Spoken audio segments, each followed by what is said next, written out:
Nós vamos falar agora de Last Mile, desafios enfrentados pelo setor. Mas vamos lá. Então, eu estou aqui com o Alex Augusto Fontes, ele é da Mercado Livre, todo mundo conhece bem isso. Vamos lá. E o Eduardo Meyerhoff Peixoto.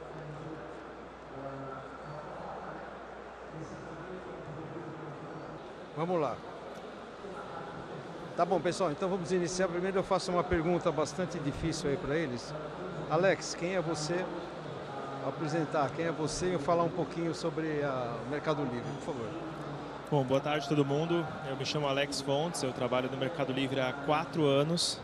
Eu até fiz uma brincadeira recentemente que eu não sou de logística, mas depois de 4 anos eu não sei se eu posso usar essa desculpa ainda.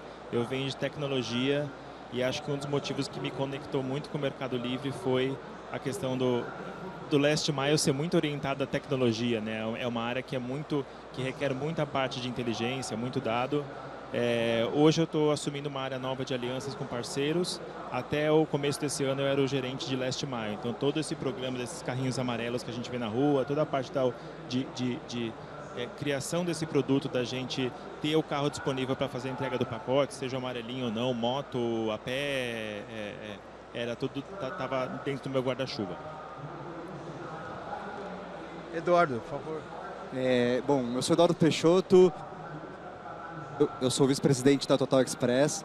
Ao contrário do Mercado Livre, que não precisa de apresentações, a Total é uma empresa de logística de carga fracionada. A gente é a maior empresa para atendimento do e-commerce independente aí do Brasil.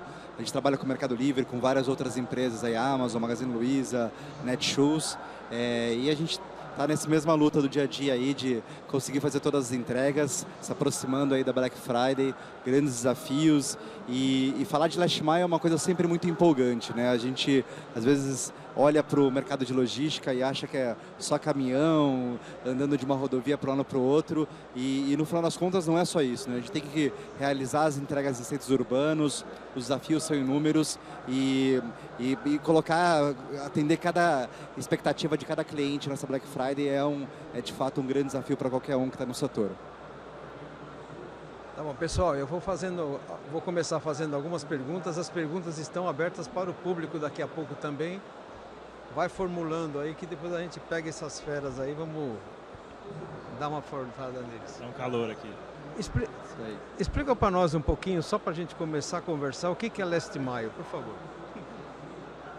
Bom, Last Mile é a expressão de última milha, né? Quando você fala de carga fracionada, é comum você dividir a cadeia logística em 3 pedaços, né? First Mile, que é a primeira milha, que é basicamente a gente fazer a coleta nos embarcadores, sejam eles indústrias ou importadores. O Middle Mile, que são as transferências, né, que é você levar a carga de um hub, de uma base para outra, e o Last Mile, que é de fato a roteirização final, onde você coloca a encomenda, o produto, né, o volume, na mão de normalmente um agregado, algum veículo menor, que vai levar a carga dessa base final até a casa do consumidor. Acho que eu concordo plenamente. A definição não podia ser mais clara, né? A gente ouve como distribuição às vezes, né? Exatamente. Na época do B2B era a parte de distribuição, né? Eu venho do B2B, estou com 25 anos de logística, e no e-commerce a gente acabou mudando o nome para Last Mile, mas no final das contas é a mesma coisa. A diferença é que ao invés de colocar um carro para fazer 30 entregas, pegando filas, esperando agendamento, como vocês devem estar acostumados, no e-commerce um veículo, para vocês terem uma ideia de Last Mile, faz 250 entregas por dia. Então, quando a gente não consegue ter uma densidade suficiente para que o entregador consiga completar pelo menos 100 entregas no dia, certamente aquela rota tem algum problema de deficitário de rentabilidade. Então, e o Last Mile teve um crescimento bastante grande na pandemia, né? E como você vê agora o futuro do Last Mile daqui para frente? Vocês, né? O crescimento na pandemia foi do e-commerce, né? Empurrou todas as milhas, a primeira, a middle mile e a última também. Hoje o crescimento ele a gente começa a falar muito sobre além da Fiorina. A gente brinca no Mercado Livre e fala, como que a gente vai além da Fiorina? Porque quando eu falo last mile, distribuição, a gente sempre pensa naquela Fiorino branca, cheia de pacotes, parando de casa em casa, de endereço em endereço. E hoje, a gente olha mercados maduros, por exemplo, então a gente... Barcelona, por exemplo, que eles têm um modelo que eles chamam de superblocos. Então eles definem ali um bloco de quarteirões e o carro de última milha ninguém pode entrar lá, só pode entrar a pé. Então assim, as cidades já começaram a perceber que isso incomoda e começaram a tomar ações para proteger também os cidadãos. Então, quando eu falo de última milha, existe um limite que a gente consegue ir com carros, com motos. A gente começa... Então, assim, o que tem de futuro de mercado de última milha? Tem o entregador que vai a pé, tem o Mercado Livre comprou a Cangu há uns tempos atrás, então a gente usa um modelo chamado Places, que é eu cadastro uma série de microcomércios dentro dos bairros e não entrego na casa da pessoa, entrego num comércio que está até 50 metros da casa dela. Então, como é que a gente vai além desse modelo que... Existe um limite, o Eduardo falou, a gente faz 100, 200, 300 entregas no carro, mas 300 ainda é um limite. Como é que eu uso um carro para fazer 1000 entregas? Então a gente começa a pulverizar cada vez mais a última milha. É isso, Alex. A gente teve um boom do e-commerce no Brasil. Ele aconteceu aí já há pelo menos há 7 anos que o e-commerce vem crescendo numa taxa de 20%, 25%. Para vocês terem uma ideia, na pandemia o e-commerce cresceu a casas acima de 50%, o Mercado Livre voou, a Total Express esse ano, para vocês terem uma ideia, está crescendo 70%. Então são taxas de crescimento realmente muito grandes. E aí vai aquela pergunta, como empresas como o Mercado Livre e a Total, que são empresas asset lights, que não têm muitos ativos, diferente da maior parte das transportadoras aqui que compram um caminhão, a gente depende muito de parceiros para executar o nosso dia a dia, como uma empresa satellite consegue crescer nessa mesma taxa de velocidade. Eu tenho uma história que eu costumo comentar com os clientes, que é engraçada, né? Com todo respeito, não é um pipoqueiro, mas eu conto a história do pipoqueiro. Durante a pandemia, infelizmente, aquele senhorzinho que vendia pipoca no circo, em algum tipo de evento, ele parou de trabalhar porque não tinha mais público e começou a fazer entregas. Então, durante muito tempo, durante essa época da quarentena, a gente teve um número de profissionais entrando no mercado de entregadores muito grande. Assim que a pandemia acabou, esses profissionais migraram de volta para suas principais funções, seja um comerciante, seja alguém que está trabalhando com turismo. E o que aconteceu em outubro, mais precisamente setembro, outubro do ano passado? Acabou, aquele monte de entregador que a gente tinha disponível para fazer as entregas, sumiram, voltaram, e a gente teve uma Black Friday do ano passado, né, muito difícil. Essa Black Friday ela foi marcada pela falta de entregadores no mercado. Então, além de criar toda essa necessidade de se adaptar a outros tipos de entrega, outros tipos de, a gente chama de poodles, né, pick-up and drop-off points, que são pontos de coleta e entrega, além de se adaptar a todas essas novas tecnologias que o mercado mundial traz aqui para o Brasil, a gente também tem que ter a capacidade de escalar. Né, para vocês terem uma ideia, no Brasil, a gente está falando de quase 4 milhões de entregas por dia sendo executadas todos os dias. Isso num dia calminho, tranquilo. Durante a Black Friday, a gente vai chegar a fazer mais ou menos umas 15 milhões de entregas por dia no Brasil. 15 milhões de entregas. Então imagina a quantidade de entregadores, motoristas no last mile necessários para fazer isso. Então encontrar, treinar essas pessoas, retê-las, ter uma remuneração que seja aceitável, que atenda às expectativas desses profissionais, é um desafio realmente muito grande. Eu coloco um ponto muito legal aqui, você falou do pipoqueiro, né?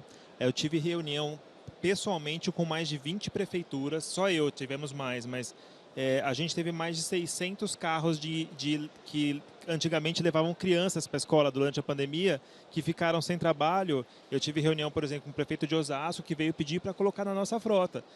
Cara, dá milho pro bode, né? Putz, traz aí, a gente quer mais, né? Foi uma dor, foram 600 carros que a gente perdeu quando acabou a pandemia. E acho que o Eduardo trouxe um ponto importante, que é uma configuração do mercado brasileiro. Quando você vai para o México, por exemplo, ou para os Estados Unidos, o modelo de contratação do motorista é diferente. Eu tenho uma transportadora, eu tenho os meus carros e eu contrato o motorista. No Brasil, por tema da CLT, a gente acaba desviando muito disso através do agregado. Então, eu contrato o motorista que tem a própria ferramenta de trabalho para eu poder contratar ele como um prestador de serviço. O que isso gera? Gera um gargalo. o Eduardo, todos os outros e-commerces, o Uber, todo mundo brigando pelo mesmo carro. Então existe um tema, todo mundo quer uma fatia da torta, mas a torta não está crescendo no tamanho que precisava. A gente precisa de uma torta maior. Então acho que eu, como Mercado Livre, eu trabalho muito em iniciativas de incentivar o desenvolvimento do mercado. Então, como é que a gente pode fazer parcerias com a Fiat, por exemplo, para melhorar o preço ou criar uma linha de crédito para abaixar um pouco a barra de entrada e facilitar a criação de novos agregados, que hoje isso a gente parece que chegou num limite, né? É isso. E acho que a gente tem que falar aqui numa feira importante como a Fenatran das oportunidades. Não tem como não comentar da grande oportunidade que existe aqui e está se formando no mercado brasileiro. Seja no mercado americano, onde você tem grupos de fiorinos que trabalham normalmente em 10, 15 fiorinos juntas. No mercado chinês, onde você tem lá uma empresa chamada JD, que é Jingdou, que tem mais de 80 mil veículos fazendo last mile. A gente não tem isso no Brasil. E eu não acredito, né, já com 8 anos de experiência nesse mercado de e-commerce, que o Brasil vai conseguir treinar e desenvolver agregados na velocidade que o mercado brasileiro consegue, que está crescendo, né, de e-commerce. Então é importante que a gente comece a olhar de forma diferente, né? A Total esse ano fez investimento em frota de veículos leves, e a gente vai precisar justamente buscar esse tipo de profissional, né? Esse tipo de empresa que tope agregar, colocar 10, 20, 30 veículos para atender uma determinada região e com isso criar parcerias para crescimento. Eu vejo realmente uma grande necessidade de mudança para continuar crescendo e uma oportunidade para todo mundo aí que tem algum tipo de vontade de empreender ou crescer nesse setor. E dentro dessa frota que vocês hoje estão trabalhando, eu vi alguma coisa já de veículo elétrico na operação. Vocês estão testando isso? Como é que... Na frota própria, né? Acho que o Mercado Livre está com uma frota própria e tem veículo elétrico ali, né? Eu falei, o Eduardo me conhece já, eu tenho uma opinião um pouco forte sobre veículos elétricos. Pode tá? falar, vamos lá. Assim, eu acho que é o futuro, não tem outro caminho. A opinião que eu tenho é que eu acho que a gente está pulando um passo importante, que passar pelo meio termo ali, que é um veículo talvez orientar, falando em ESG, né, de pegada de carbono, a gente percebe que um veículo a álcool, por exemplo, consegue economizar carbono sem ter o custo altíssimo de um veículo elétrico, né? Então, o Mercado Livre está com um projeto extremamente robusto e forte de eletrificação da frota, né? É um projeto muito legal, é um projeto que vai direto na direção de ESG, é um projeto que vai na direção de sustentabilidade. Hoje ainda é um desafio muito grande, então eu não sei quem aqui trabalha ou já trabalhou com veículo elétrico, mas o veículo elétrico não é um carro, ele é um ecossistema inteiro. Então, o carro é a pontinha do iceberg. Embaixo eu tenho um carregador, embaixo do carregador eu tenho uma estrutura de roteirização pensada para garantir que o carro volte para a base com energia, que ele tenha o período dele de carregamento computado. Embaixo dessa roteirização eu tenho a companhia elétrica que tem que me garantir que eu tenha a tensão elétrica lá, tudo pronto para eu conseguir carregar. Então, não é simplesmente... A conversão não é 1 para 1 do elétrico para o combustão, ele é um pouco diferente. Então, a eletrificação é o único caminho que a gente tem para seguir, mas não é um caminho rápido e achar o dinheiro aí, achar o retorno do investimento é um desafio. Eu não sei se a Total tem... O Alex brinca porque justamente na Total a gente... acho que é importante, aqui vocês estão falando com uma pessoa que vem de um embarcador, que tem lá o domínio na cadeia e que realmente consegue movimentar um pouco melhor essa cadeia logística como um todo. E a gente aqui na Total é uma empresa logística, provavelmente muitos de vocês aqui são também de empresas logísticas. A margem, a rentabilidade desse elo da cadeia, ela é muito menor. Então a gente acaba muito mais seguindo, né, pressões da indústria, do marketplace ou de outros setores para então continuar e fazer algum tipo de mudança mais forte como esse da eletrificação. Hoje é muito difícil mesmo colocar um veículo elétrico e encontrar algum tipo de ganho de rentabilidade em cima disso. Quando a gente pega, por exemplo, os Estados Unidos, onde você teve um investimento massivo da Tesla, criando toda uma rede de postos de abastecimento de energia rápida, e fica muito mais fácil trabalhar. Aqui no Brasil, você minimamente vai conseguir trabalhar em São Paulo e algumas poucas capitais, conseguindo de forma rápida recarregar o seu veículo. Então, toda essa dificuldade logística faz com que trabalhar com veículos elétricos seja muito difícil. A gente investe sim, o ESG é um tema super constante na Total, uma demanda dos nossos clientes, uma crença que a gente tem aí na empresa também, porém a gente está hoje investindo muito mais em veículos híbridos, diminuindo um pouco a nossa pegada de carbono, criando parcerias com ONGs para compensar o carbono que a gente emite e, lógico, aguardando movimentos de grandes embarcadores. Eu acho que aqui, de novo, na Fenatran é um ótimo ponto para a gente poder falar. Por quem sabe, algum desses grandes fabricantes aqui de veículos não faz essa aposta. E aí, lógico, tendo uma infraestrutura, uma cadeia para sustentar um veículo elétrico, aí o próximo passo seria realmente investir numa frota elétrica, como o Mercado Livre está fazendo. Um fato, né? Eu vi uma palestra outro dia do Pablo Dissi, que é o presidente da Volkswagen, e ele mostra uns números que um carro elétrico consome 30% mais carbono da produção até o último dia que ele anda, até o dia que ele para de andar. Então, desde a extração do lítio para fazer a bateria, ele consome mais carbono do que um carro a etanol, né? Eu acho que tem um pouco da gente explorar o que o Brasil tem, uma matriz limpa de energia, etanol, um programa implantado, sólido de etanol.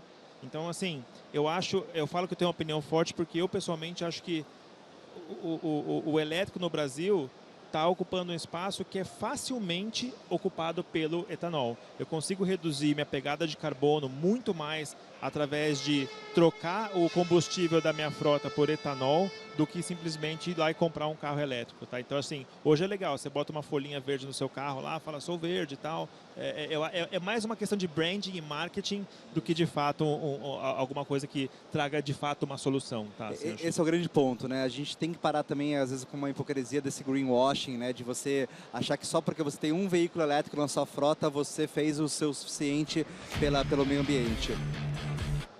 E eu acho que não é isso, né? A gente aqui, como profissional do setor, realmente precisa diminuir a pegada de carbono, compensar esse carbono, ter as soluções mais sustentáveis. E isso vai acontecer de forma paulatina. É lógico que a gente vai precisar realmente de algum grande montador ou grande empresa pressionando, como a gente encontra em outros países, mas é impossível que a gente continue crescendo, colocando mais veículos nas grandes cidades, porque a gente já está realmente num limite aceitável aí de ar, de barulho e outras poluições mais geradas pelos carros a diesel.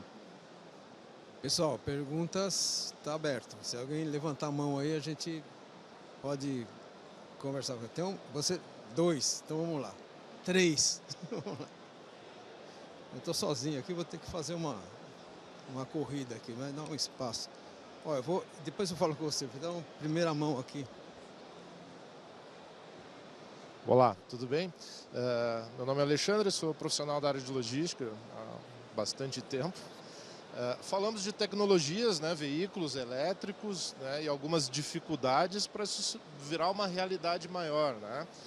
Mas hoje é difícil a gente participar de alguma reunião, né, entre gestores logísticos que alguém não fale de entrega no Last Mile por drones. E nessas reuniões, às vezes, eu sinto, estamos atrasados de alguma maneira. Mas, por outro lado, né, quanto a gente está distante disso, na opinião dos senhores, né? O quanto falta para a gente ter isso como uma realidade mais próxima, né, do nosso negócio ou não? Posso ir? Alexandre, né?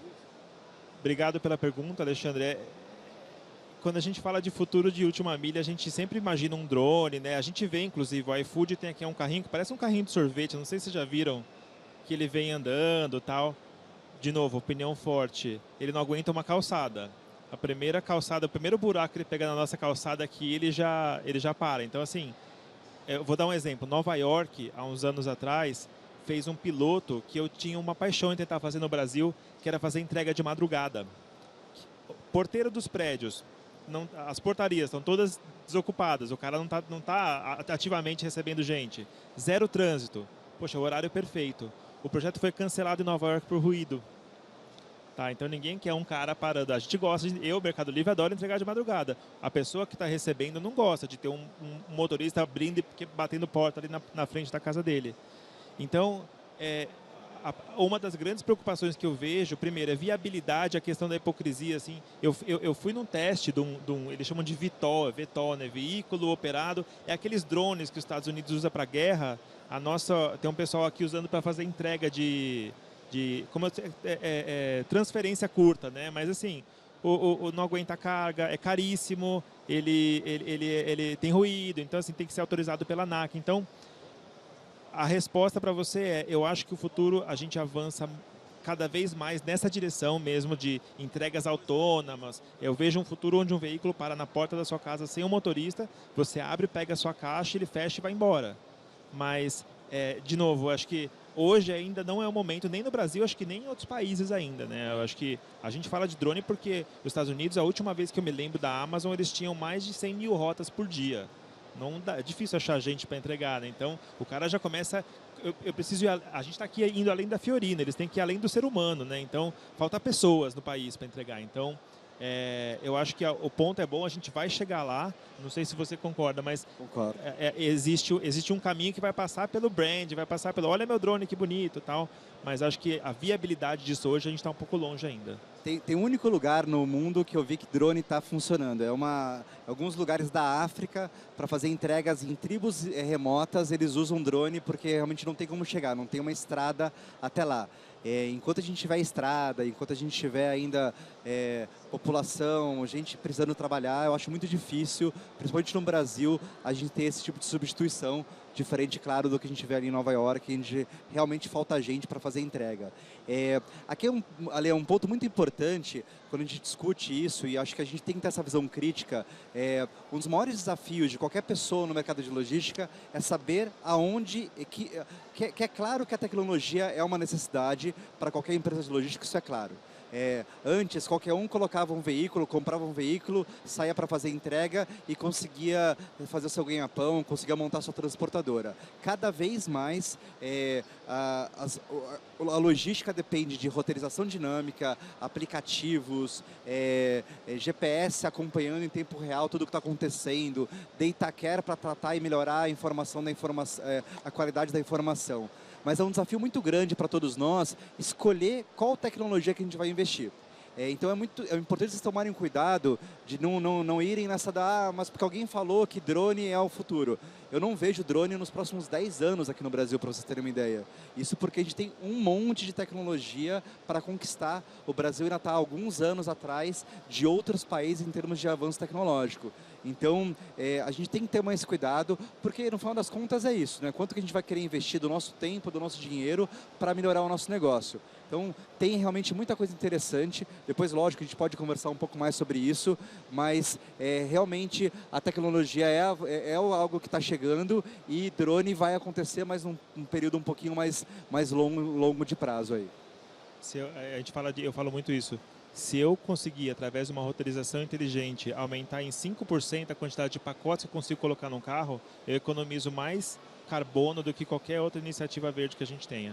Então, assim, o pulo do gato hoje ainda está na inteligência, na tecnologia. É isso que vai salvar a gente nesse momento.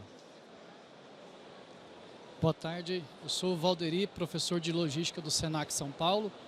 E eu gostaria de perguntar para vocês qual que é a importância da capacitação do profissional de logística diante de todas essas tecnologias que nós temos, diante desse cenário de pandemia que os profissionais tiveram que se especializar num tempo muito curto, 3 meses, 4 meses, e gostaria que vocês compartilhassem isso. Qual que é a importância da capacitação atualmente para o profissional de logística? Essa eu deixo para você, porque eu não sou de logística. Valderi, ótima pergunta. Eu estou há 8 anos na Total Express. Não teve um único mês, um único ano que a gente não estava contratando pelo menos 50 pessoas. Hoje é muito difícil encontrar profissional de logística no mercado, não porque não tenha gente procurando emprego, mas porque justamente falta gente capacitada. Então essa pergunta é super importante porque às vezes perguntas, como eu me capacito, o que eu tenho que fazer? A primeira das respostas você precisa ter essa visão sistêmica. Não adianta mais achar que empurrar a caixinha de um lado para o outro metro ou dirigir um veículo vai te levar a algum lugar. Você precisa ter um aplicativo, saber usar o aplicativo, entender de roteirização, entender como utilizar a tecnologia e quando você está numa área mais operacional, é muito importante você entender todo o que significa esse sistema que está por detrás da logística. Para vocês terem uma ideia, entre a coleta de uma encomenda até a entrega, a gente tem mais de 37 status que a gente aplica numa determinada encomenda para poder seguir ela de ponta a ponta. Entender toda essa passagem de status, o que significa a importância de um BIP na encomenda, quando a gente dá um BIP numa carga que foi consolidada, o porquê dar um BIP numa carga unitizada e não consolidada, tudo isso faz parte da necessidade de um profissional de logística no mercado. A gente tem uma demanda ainda muito grande. Hoje, o profissional de logística, para vocês terem uma ideia, os salários mais do que dobraram nos últimos 5 anos. É uma guerra, a gente brinca, às vezes é o Mercado Livre pegando da gente, a gente pegando gente do Mercado Livre. JT, que é uma empresa de Singapura que chegou também roubando profissionais.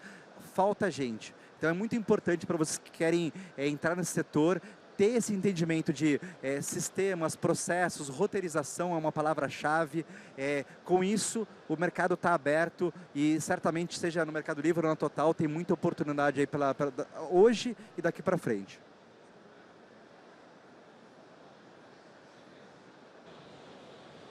Boa tarde, meu nome é Eliana Kayama, eu faço parte do grupo da Academia de Universidades do Brasil, de algum outro exterior.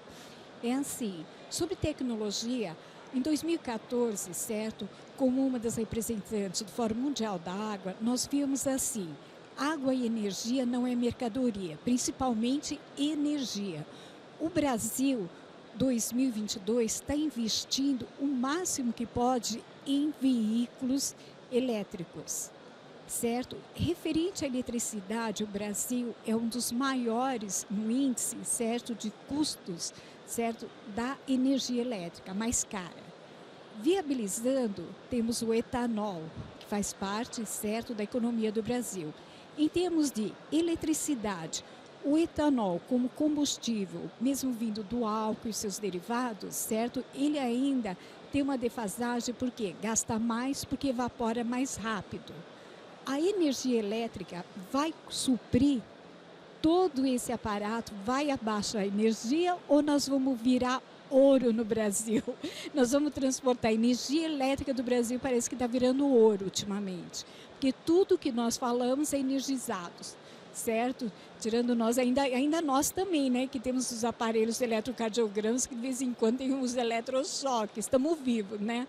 Mas eu falo assim, qual a viabilização econômica para o país referente à área de transportes? Acho que de novo, né, o Alex tem uma visão um pouco diferente da minha, mas eu vou dar alguns exemplos que eu acho que vão te trazer muito um pouco dessa realidade para a gente do que significa energia e o uso melhor dessa energia. Qualquer centro de distribuição, centro de uma base de cross-docking, né, de movimentação de carga, ela tem um teto muito grande. E com isso, é muito fácil ou é muito mais vantajoso para uma empresa de logística investir num selo Platinum da LEED, porque você consegue realmente reutilizar, usar todo esse espaço de teto para produzir energia, para captar água. Então, todas as nossas novas bases, elas já vêm com esse selo, a gente consegue construir nos pontos de processamento de carga, realmente uma boa utilização da energia, com quase zero de consumo de energias novas. Na parte do last mile, na parte dos veículos, hoje a Total vem investindo muito na parte de veículos híbridos, ou está lá no nosso roadmap de compra de veículos híbridos, porque a gente realmente acredita que com eles a gente consegue diminuir o uso do carbono. O elétrico, como a gente comentou, é possível que chegue, e é provável que chegue, na verdade, mas ainda depende de uma construção de uma cadeia aqui no Brasil que permita que as empresas de logísticas utilizem essa cadeia elétrica disponível no Brasil. Nesse momento, se você sair de São Paulo, você vai andar 400 quilômetros e vai ter problema para continuar a viagem. Então isso é um limitante que acaba limitando bastante a gente a investir mais pesado nesse tipo de energia renovável. Eu não tenho uma resposta para a sua outra pergunta, mas é uma preocupação minha também, que acho que é de todo mundo. será que o Brasil vai dar conta do aumento da necessidade de energia, né? Hoje a gente tem 220 milhões de habitantes, a gente tem provavelmente bem mais aparelhos celulares que isso, a gente tem que carregar todo dia. Alguns anos atrás não tínhamos, né?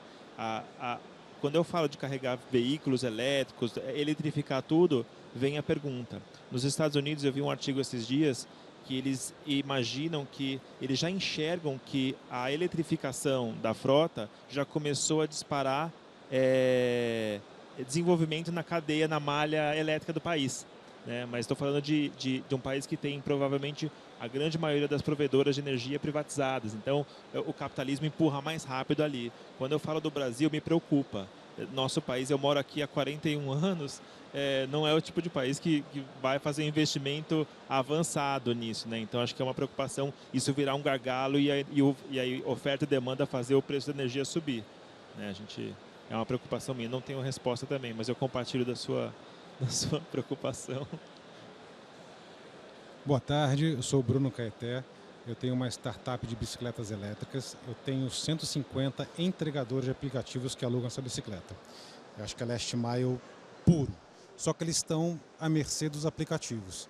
Eu estou querendo entender, gigantes como vocês, se vem em algum momento que existe a possibilidade de montar uma logística de bicicleta elétrica, e eu queria uma dica para começar esse negócio. Bruno, continue investindo. A gente, até um certo tempo, a gente tinha poucas bases próximas aos centros urbanos, o que fazia ficar muito difícil você usar a bicicleta, porque normalmente os centros de atendimento locais, que são as bases de last mile, ficavam afastadas da cidade. Aí você não vai colocar alguém se expondo a uma rodovia, a andar 20, 30 quilômetros para chegar na cidade. Hoje, a quantidade de pontos, micropontos dentro do meio urbano é muito grande. E está aumentando, né? Sejam transit points, sejam os próprios PUDOs que a gente comentou, que são esses pontos de coleta e entrega que a Cangu tem. Hoje o Brasil já tem mais de 10 mil pontos ativos para coletas e entregas. Isso vai crescer. Você pega um país como a China, por exemplo, ela tem mais de 200 mil pontos ativos. E a gente tinha 0 um ano e meio atrás. Então a gente está crescendo. Essa aproximação da carga aos centros urbanos, ela vai facilitar a contratação de bicicletas. E lógico, a bicicleta ela é mais eficiente, menos poluente, mais barata, mais acessível para você poder trazer mais gente, né? Porque a gente falava da dificuldade de trazer agregados, e uma das principais dificuldades é a capacidade que esse agregado tem de comprar um veículo, né? Não existem tantos subsídios do governo assim para esse empreendedor comprar um celular e comprar um veículo. O celular a gente compra o celular. A bicicleta também se aluga, compra, é mais fácil. O que estava difícil era realmente estar próximo, e eu acho que o iFood, essas empresas que fazem entregas de ponto a ponto menores, quebraram um pouco provaram que era possível criar essa rede. A Total ela já contrata uma série de parceiros de bicicleta, e por favor, depois pega o meu cartão, a gente está super aberto a agregar vocês lá na nossa frota. Tem mais uma pergunta? Vamos lá. Não tá escutando aí? Tá. A pergunta é a seguinte: eu gostaria de saber o que o setor está enxergando e quais os planos que eles têm para a questão de confiabilidade e segurança nas entregas. Porque eu vejo que hoje em dia, se por um lado a gente está caminhando para o melhor dos mundos com relação à questão logística, e também caminhando de uma forma importante para o tipo de energia, né? A gente está caminhando aqui no Brasil, vocês acompanham as estatísticas, acho que a gente não precisa entrar em detalhes aqui, para não virar questão política, mas a questão de segurança ela está afetando bastante o setor também. O que as empresas do setor pensam sobre essa questão? Quais as soluções? Eu deixo com você, Eduardo, acho que você tem mais... Vamos lá. Tá na ponta. A gente... tudo está baseado em tecnologia, tá? Então, o que a gente... e é até engraçado, a gente hoje presta muito mais atenção na segurança física, né, do entregador, das nossas encomendas, e a segurança da informação, e tudo isso vai ser resolvido em tecnologia. Por mais que a gente ache que hoje está difícil, há 6, 7 anos atrás era muito pior.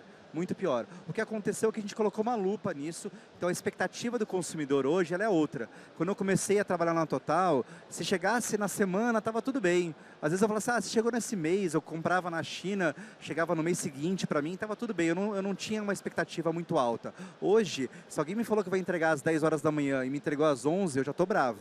Eu já fiquei irritado porque aquele compromisso não foi atendido.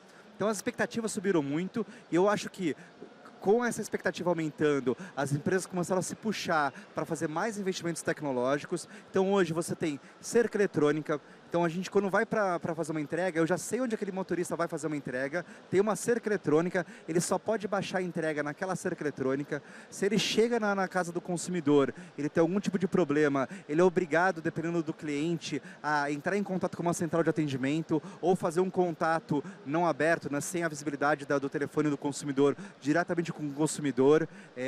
Você tem que, no caso de uma não conformidade, fazer uma série de justificativas para evitar que aquela não conformidade seja uma fraude.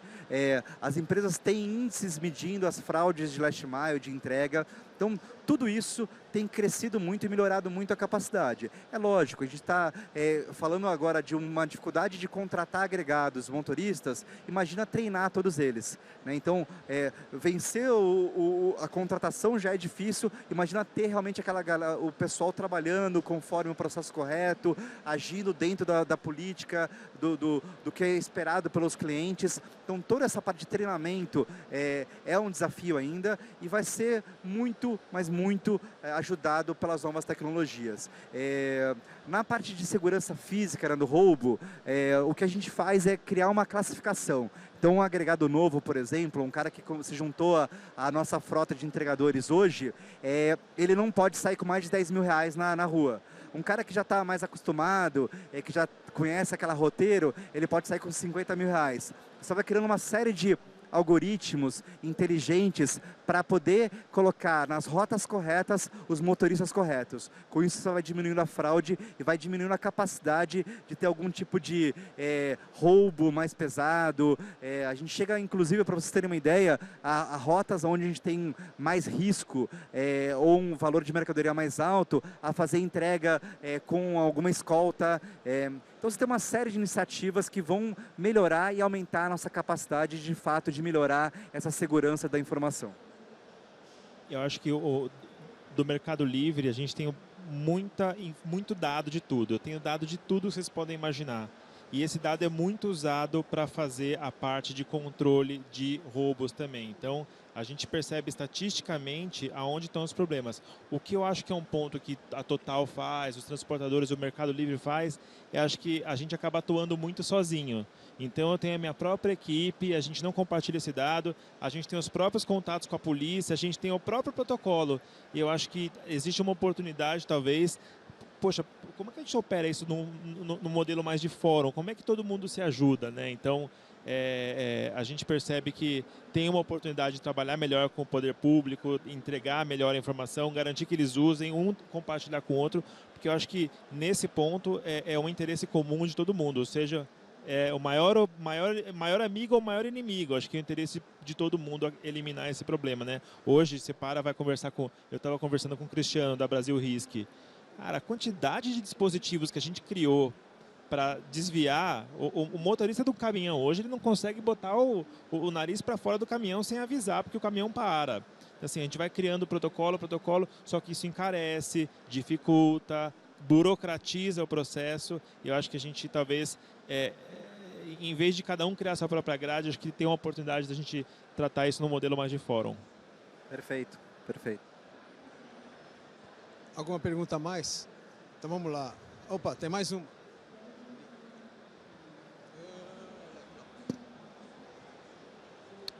Ô Wagner, peraí, Wagner, tem duas perguntas, tá? Opa.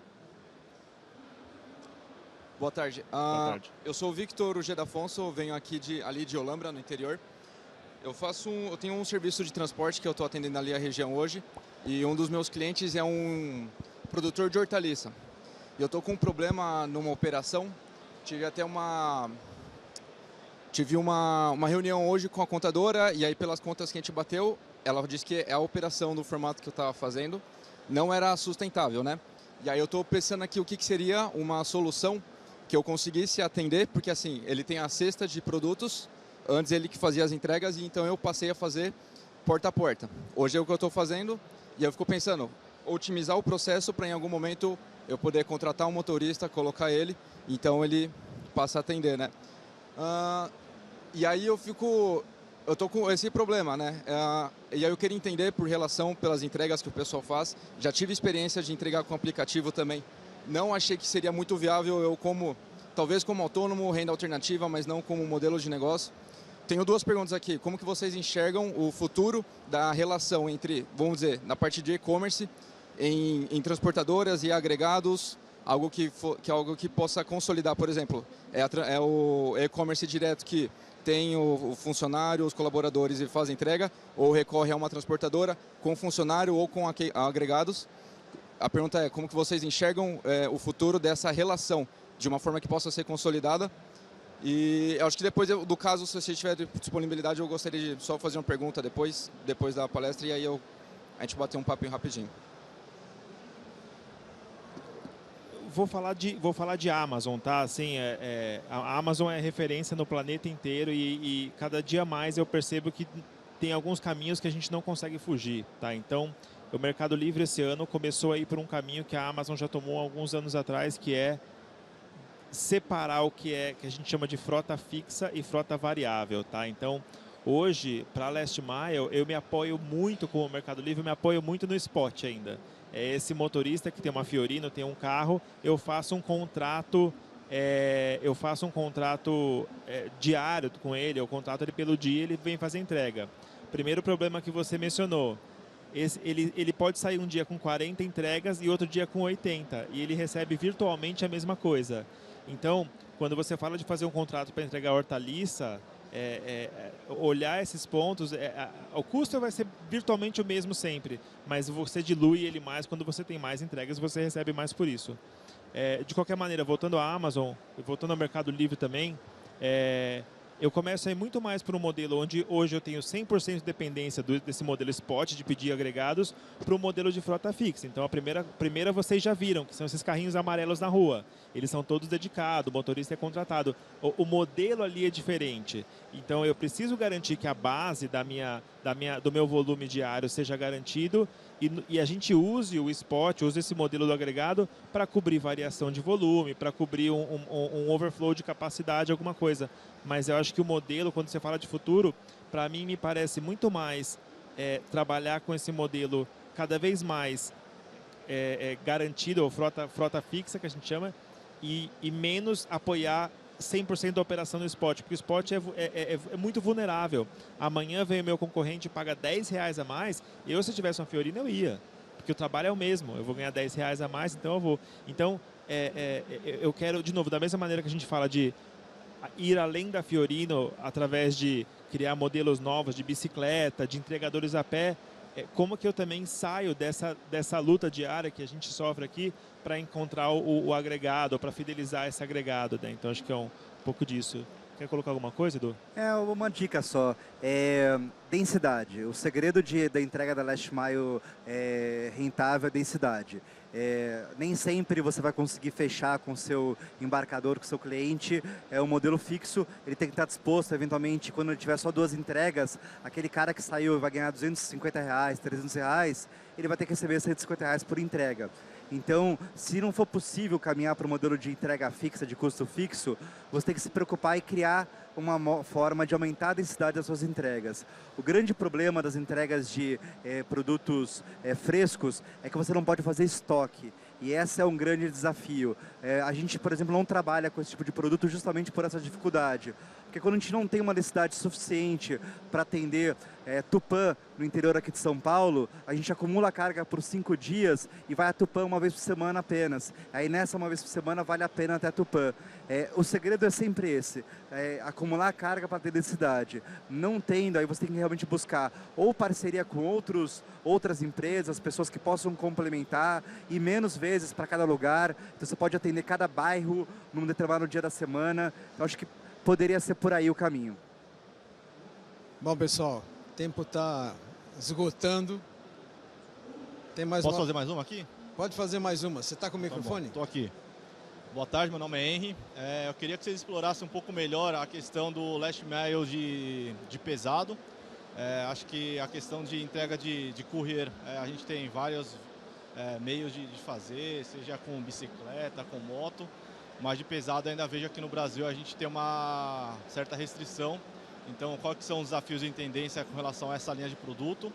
E a segunda é para entregas nos interiores. Há um tempo atrás era, entre aspas, mandatório a gente entregar em qualquer capital no dia seguinte.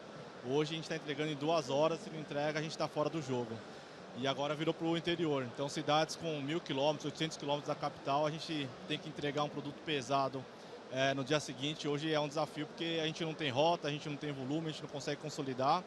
Então como que vocês enxergam também esse desafio e se tem alguma tendência, alguma solução aí que vocês vislumbram para o médio prazo? Obrigado. Henry, você, assim, é uma das áreas mais difíceis realmente do last mile, a entrega de pesados. A parte positiva é que o e-commerce chegou de vez nos pesados. Dificilmente você vê alguém indo em uma loja para comprar uma TV, para comprar uma geladeira. Você vai comprar na internet, é mais fácil comprar eletrodoméstico pela internet do que numa loja física. Isso faz com que o mercado de e-commerce para pesados ele venha crescendo muito mais forte do que os demais segmentos aí do mercado. Ainda assim, isso é um desafio porque, de fato, quando você fala de densidade, a gente coloca muita carro de passeio, van, motocicleta para fazer entrega e isso te permite fazer uma entrega barata, com baixo custo, com altíssimas densidades. O pesado não. Hoje você tem pouquíssimas empresas independentes nesse segmento. A maior parte das grandes empresas de pesados tem a sua frota própria ou agrega veículos. E a gente volta a um modelo que quando eu me formei era muito comum. Você pega um veículo grande e cria um roteiro. Esse roteiro às vezes faz 20 cidades e 40 entregas. O que é realmente contra aquilo que eu comentei da necessidade, mas viabiliza uma entrega normal. Isso vai contra, né, o que a gente está brigando hoje, né, que é fazer uma entrega mais rápida, mais eficiente, porém permite que a gente chegue em locais que você não chegaria de outro formato. A resposta para você é esperar, porque de fato a gente vai ter muito mais volume e quem criar uma solução para esse tipo de problema certamente vai estar alguns passos na frente da concorrência. Eu arrepio de falar de pesados porque a minha operação de last mile do Mercado Livre é feita toda para leves. E esses dias eu apareci na operação, tinha uma cabeceira de cama que eu quase caí para trás ali. Falei, quem botou isso daqui, né? Mas acho que o Eduardo tem razão, a entrega de pesado é difícil e tem um outro ponto que quem não está no nosso meio não vê, que é um animal completamente diferente. Vou dar um exemplo, o Mercado Livre começou a vender produtos pesados, geladeira, por exemplo. Um amigo meu comprou uma geladeira e me ligou, falou, olha, deixaram aqui na garagem a geladeira. Pensem vocês, eu deixo esse fone de ouvido quando eu compro, eu deixo lá na portaria, mas a geladeira não pode, ela tem que ter um serviço agregado que, de novo, é um outro produto, é um serviço de instalação, é uma pessoa que vai ter contato com o cliente, ela tem que ter treinada diferente, ela tem que ser capacitada para instalar a geladeira lá, conectar. Então, eu tenho tentado fugir um pouco dessa noção de que last mile de pesado também é last mile. Ele é last mile por uma questão de configuração, mas acho que, por exemplo, eu meço eficiência de last mile normal meu, que a gente chama de SPR, que é Shipment Per Route, ou seja, pacotes por rota. E é isso que define o custo. Eu pego o meu custo total e divido pela quantidade de pacotes. No caso de pesado, eu uso aquela métrica de custo logístico, que é um produto muito mais caro, ele gerou muito mais dinheiro para mim. Então, assim, é injusto que eu meça ele com a mesma régua, sabe? Então, acho que tem que tomar cuidado com essas configurações também. Mas acho que o ponto que o Eduardo trouxe é bem importante. Espera, porque a gente vai ganhar essa densidade. De novo, quando eu falo que não é o mesmo animal, né? Você não pode esperar a entrega de uma geladeira daqui a 1.000 quilômetros em 2 horas, como você faz com... Então, assim, acho que a gente também está meio mal acostumado um pouco, assim, que é tudo para ontem, né? Mas acho que é meio por aí. É isso aí, mas continua apostando. Pessoal, nós vamos ter que encerrar, estamos com o horário limitado. Eu sei que tem mais perguntas, eles podem talvez responder aqui depois da gente encerrar. Eu só gostaria de escutar as considerações finais de vocês dois, agradecer a presença. Obrigado, vai lá, Edu. Bom, é um prazer estar aqui, obrigado pelo convite. É sempre uma grande alegria a gente poder falar um pouquinho do Last Mile. Trabalho realmente porque eu adoro o que eu faço. Logística está na veia, eu acho que quem está em logística sabe, né? Aquela coisa de ter que matar 3 leões no início, antes do café da manhã, aprender a viver apagando incêndio o dia inteiro. A gente vai enfrentar a Black Friday, vão ser quase 3 semanas trabalhando de forma ininterrupta, sem sábado e domingo. Então, é aquela coisa assim que você fala assim, poxa, só faz porque realmente gosta. E toda vez que a gente tem essa oportunidade, eu fico muito feliz, porque realmente o e-commerce no mundo, ele já mostrou para que veio. No Brasil ele está só começando, ele ainda tem um grande caminho pela frente e ele traz grandes desafios. Então toda vez que você tem uma oportunidade com grandes desafios, a gente consegue realmente crescer como população, crescer como profissional.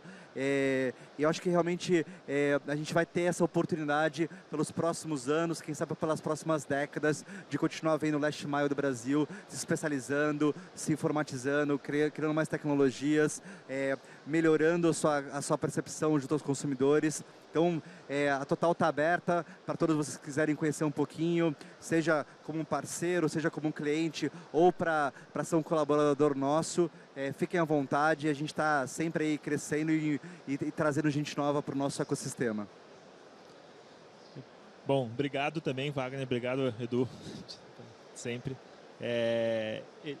Eu acho que a gente usa muito esse termo aqui, no Brasil a logística está engatinhando ainda, né? O e-commerce está engatinhando ainda, então existe um mar de oportunidades, não necessariamente na entrega da caixa, mas em toda a esteira que vai, que o Edu falou, na tecnologia, na roteirização, na criação de soluções. Tem uma frase, uma vez eu li um livro do Levi Strauss, que era o dono da Levi's, né, que inventou a Levi's do jeans, e aí o livro começava assim: enquanto todos corriam pelo ouro da Califórnia, que estava tendo uma corrida do ouro, esse cara ficou rico vendendo calça jeans para todo mundo lá, né? Então assim, nem sempre a oportunidade está na caixinha ali na ponta. Tem todo um mar, tem toda uma esteira de oportunidades que a gente pode desenvolver. E eu vejo assim, repetindo o que o Edu falou, assim, Last Mile é paixão, assim, é uma coisa, onde de fato a gente tem o poder de mudar. Eu vejo muita gente que segurou a onda na pandemia, dirigindo, vendendo no Mercado Livre, em toda essa esteira trabalhando. Então acho que é uma ferramenta que, se a gente usar da forma certa, a gente tem uma capacidade de mudança social e de mudança da condição das pessoas no país melhor, né? Dou um exemplo, a gente fala de entregar em comunidade no Rio. Cara, a gente tem startups maravilhosas que entregam na porta. A gente, provavelmente, se você nunca morou numa comunidade, a gente não percebe isso, que entregar na porta é uma coisa que a gente aceita como normal.